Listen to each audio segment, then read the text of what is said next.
ଆଜି ମାନ୍ୟବର ଅଦାଲତ Shri Sarat Kumar Dehury fast track court ADJ POCSO ଏକ ବଳାତ୍କାର ମାମଲାର ବିଚାର କରି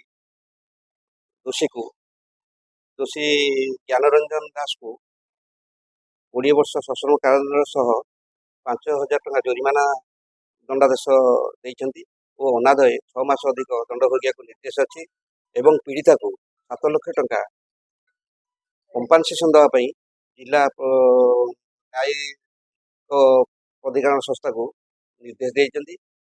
ଉକ୍ତ ଘଟଣାଟି 8/11/2020 ମସିହାରେ ପୀଡ଼ିତାର ପିତା ତାଙ୍କ ଘରବାଡ଼ି ଏରିଆରେ ଚାଷ କାର୍ଯ୍ୟରେ ବ୍ୟସ୍ତ ଥିଲାବେଳେ ଦିନ 3ଟା ସମୟରେ ପୀଡ଼ିତା ଯାହାର ବୟସ 13 ବର୍ଷ ସେ ତାଙ୍କୁ ଖାଦ୍ୟ ଦେବା ପାଇଁ ଯାଇଥିଲେ।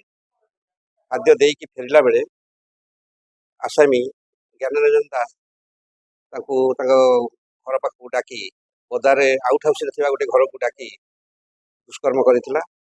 ଏହାକୁ ଭିତ୍ତି କରି ମଧ୍ୟ 9/11/2020ରେ ଏଫ୍ଆଇଆର୍ ସେ ଝିଅଟି ମଙ୍ଗଳପୁର ଥାନାରେ ଦରଜ କରିଥିଲା।